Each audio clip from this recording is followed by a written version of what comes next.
everyone and welcome back to another Doctor figure review. In today's Doctor figure review I'll be taking a look at the robot set which recently been released to B&M stores, containing the K1 robot and the 4th Doctor figure. Now these have been slightly tweaked figures. There is a new head sculpt for the 4th Doctor and revised paint apps for both figures. So this sort of figure set sort of feels like a tribute to the first wave of classic series figures, because both these figures were a part of that, and I can see with this set is going to be very highly desirable for many people because of that certain boy there, Mr. K1. So the way this video is going to work is I'm going to do my usual articulation, detail and packaging, and do a comparison to the existing K1 robot figure and of course the other season 12 variant of the 4th Doctor. So without further ado, let's take a closer look at the packaging. Take a look at the packaging for the robot set. So we've got the traditional style guide packaging motif there, so the limited edition sticker there, the name of the set, and a great window box displaying the figures there so you can check for quality control if you want to. And of course the box is this lovely streamlined design. I thought it would be the same size as a TARDIS box, but it is very nice, compact and streamlined, which is very handy. So we've got the prototype images of the figures themselves there, very cool. And of course we have a bio on robot there, so do feel free to pause if you want to know a little bit more about robots. So there we go, that is the packaging. And the card insert is Professor Kettlewell's laboratory, where the 4th Doctor first encounters the Mr. Giant Robot K1. Here we have the 4th Doctor figure. So this figure we haven't seen the light of day since 2010. We've seen a couple of re-releases of it, so the Wave 1, the Adventure set, and of course in the 4th Doctor and TARDIS set, which was the last time that we saw this from Planet of Evil. But this figure has been updated with paint apps, and of course we'll do the comparison. But let's take a look at the articulation then. Take a look at the articulation for the 4th Doctor. The head can move side to side, the arms can do a full 360-degree turn, 360 at the bicep, bend at the elbow, 360 at the wrists. The waist can turn but is hindered by the jacket. The legs are on the T-crotch joint so they can kick out and move forward. And of course we have 360 at the thigh, and of course bend at the knee. Moving on to the detail for this 4th Doctor figure. So this 4th Doctor has a new head sculpt, as the design company released some new photos of this figure, and they've released photos of this new head sculpt. As I thought of the head sculpt, and I think many people thought of it, it was the Seeds of Doom head sculpt and the one seen in the sort of Genesis of Daleks Toys R Us twin pack, as you can see.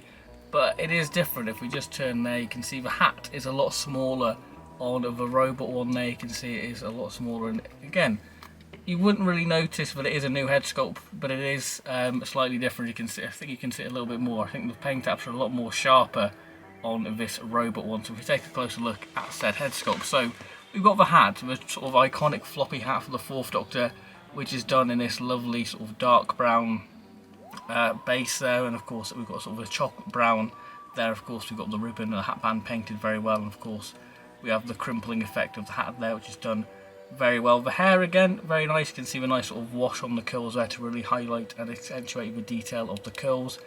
Very nicely done, as you can see there. All very good stuff. So if you move closer to the actual head sculpt, I have to say the head sculpt, it just gives me sort of the title sequence vibe. I don't know why, it just reminds me of what you see in the titles. Done very well. You can see the nice sort of lines on the 4th Doctor, well, Tom Baker's head there. Got the nice sort of detail of the sideburns there. You can definitely tell that it is Tom Baker. It is a very great likeness to the 4th Doctor.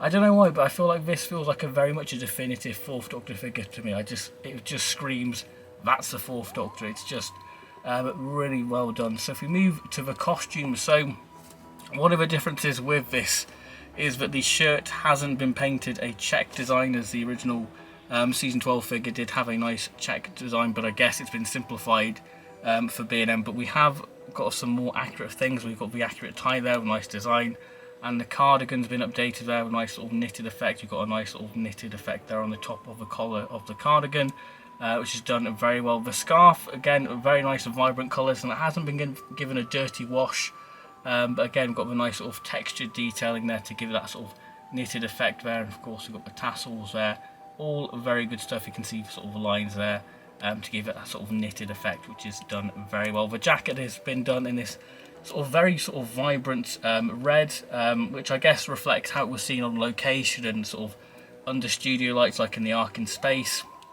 But the buttons have been painted this lovely gold colour there, which really pop against the figure. And of course the pockets have been given the lovely trim there, and of course the pockets have this lovely sculpted detail to give that sort of bulging effect to show that the 4th Doctor has many items in his pockets as seen in Genesis of the Daleks. And of course we have the lovely elbow patches there, nice creasing detail to give it a lifelike effect, of the sort of strap along the back of the jacket, and again nice crimpling effect there. It's done very well with the seams of the jacket to show how the jacket's been tailor made.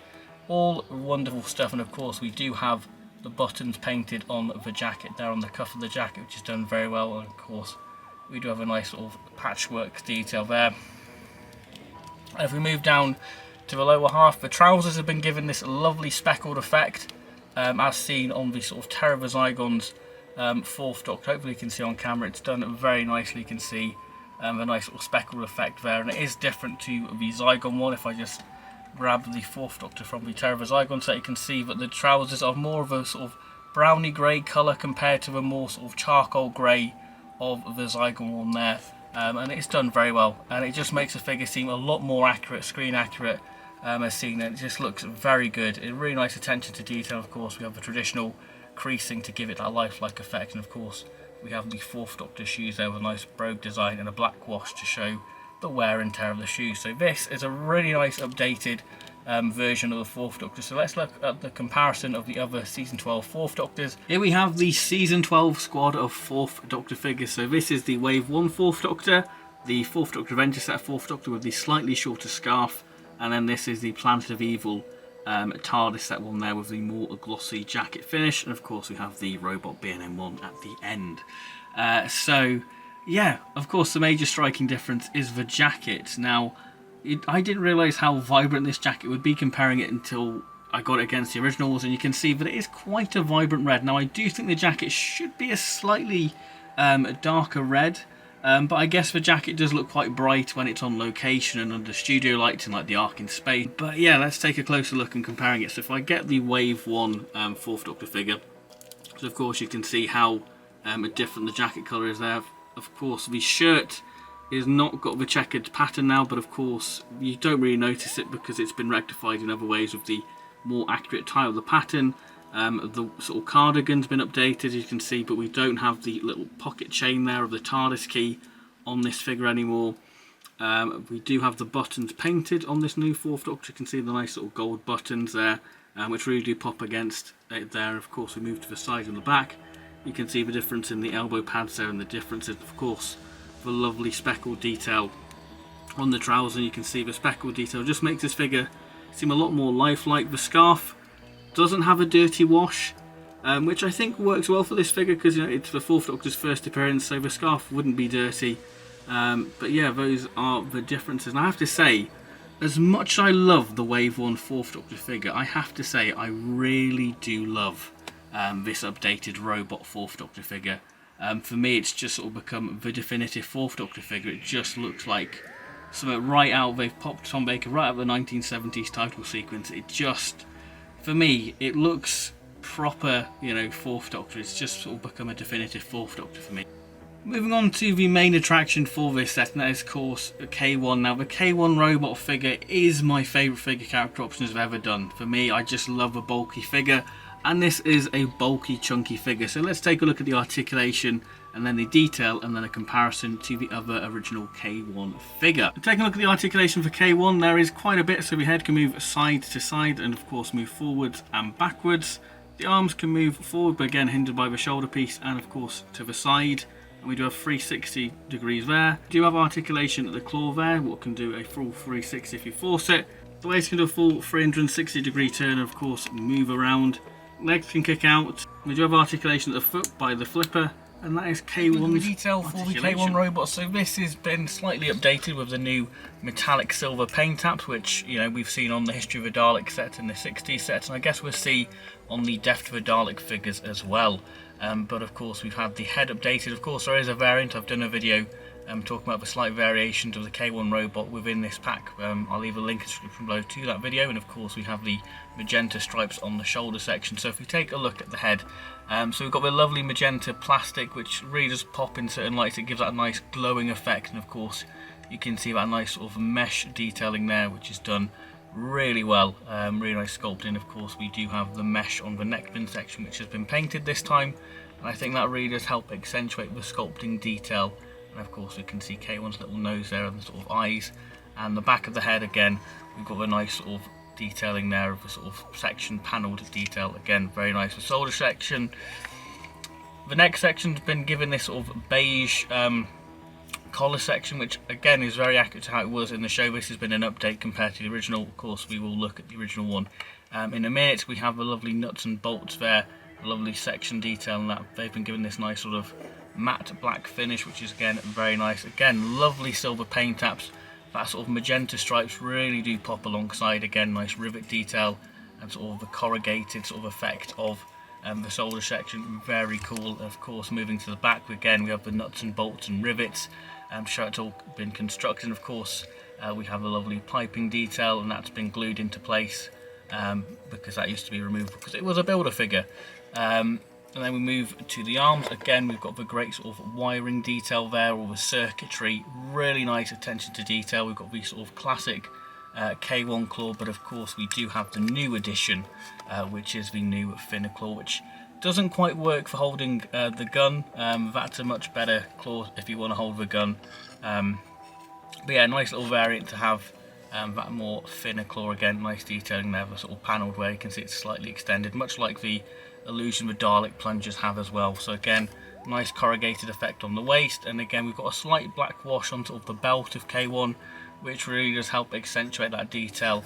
But we do have some legal guff on K1's bottom, which is always fun, but they could have put it on the feet, but hey, never mind.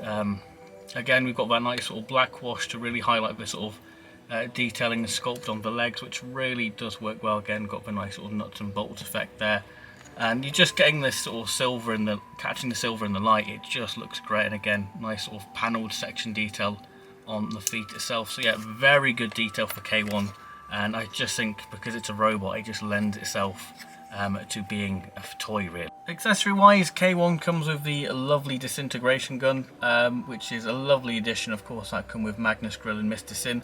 A lovely inclusion with this set. Got this nice detail there, of course, for nice sectioned detail there of the rivets, a nice sort of dark gold paint taps, which will just pop against the lovely bright silver there. And of course, you've got a nice sort of cog detail and where it's sort of been constructed. It's done really nice, really nice. And of course, that does slot into K1's claw. Like I said, he's a bit of a wobbly boy, is K1, but that just slots into his hand like so.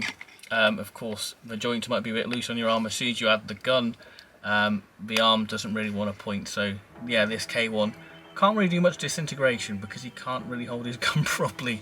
He can shoot the floor and disintegrate the floor, but yeah, there we go. So here are the K1 figures. So this is the 2008 builder figure, and of course the B&M one there. So instantly you're struck by how bright the silver is on the B&M one, and of course that new sort of magenta finish on the head and the shoulder section. So let's take a closer look at the differences. So taking a closer look at the head, so like I said, the difference is of course the red and the magenta, and we do have the sort of neck section has been painted black on the B&M one compared to the sort of been left silver on the original. And of course on the sort of neck section of K1 you can see that we have that beige finish, which makes it a lot more accurate. And of course we have a gloss finish on the sort of nuts and bolts on this K1 compared to the matte finish on this one. If we just turn K1 round, we do have a slight difference. You can see that the sort of nuts and bolts have been switched around in place there compared to this one there. And of course we don't have the legal guff on K1's bottom on the original. Now on the original K1, the sort of silver plastic was flaking on the joint just because it's made of a rubbery plastic. On the new K1 robot, that has been rectified and it has been sort of moulded in the plastic instead. Of course, one of the noticeable differences, it has a smaller claw, so it makes a bit more of a variant. And of course, that's pretty much all the differences, just with the paint taps being slightly different, a few little cosmetic changes, and with the bolts there, of course, the neck section, and of course, the head being slightly different. So just take a quick look at the gun difference. You can see that the disintegrated gun has been given that lovely metallic finish, much like the K1 figure, and the gold has been given a much more darker, sort of bronzy gold finish to it, which looks very nice and matches the new B&M K1 So what are my overall thoughts on the B&M robot set? Well, I have to say, I love it. I think that this is a lovely tribute to where the Classic Series figures started, and a great addition, a great update to those existing figures, and a great opportunity for people who missed out on the Season 12 4th Doctor, and of course, the K1 figure. This has been, the K1 robot is one of those desirable figures everybody wanted to see re-released, and it's great that people have the chance to have that figure. And, you know, I think the K1 robot is probably the best figure character options have done, because I think the design of the K1 robot really lends itself to be a toy. And I think that's why it's probably the perfect figure character options have done. The 4th Doctor is such a lovely update. For me, I think it's probably the definitive 4th Doctor figure. It just screams that sort of title sequence look to it. It's just absolutely magnificent. I think the jacket should be a little darker, but I think the update's been great. I really do love it. It has that lovely sort of cartoony feel to it, and I think certain Doctors in the B&M line have it, like the 3rd Doctor, and I think that it just works incredibly well. The update to K1 with the metallic paint apps really makes it pop and shine, and it's just definite recommend. I think that this is one of the best set character options we've produced in a long time in terms of re-releases.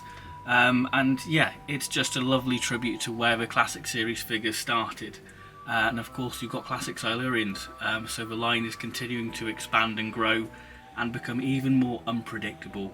So yeah, if you haven't picked up this set, then I highly recommend it, because it's a great set, and even in the box it looks like a great set. It's just a tremendous little set to get, and of course there is that slight variant, and just the packaging itself, it's just a lovely streamlined box, and it's just a glorious thing. So yeah, I highly recommend the robot set, just because they're two great figures, great updates to them. So yes, thank you very much for watching this figure review. Please do like and subscribe, because it really does help the channel out, and if you enjoy figure content, then please do subscribe, because there's plenty more Doctor Who figure content coming up in the near future. So thank you very much everyone for watching, and I'll see you very soon for more Doctor Who related content. Take care and bye bye!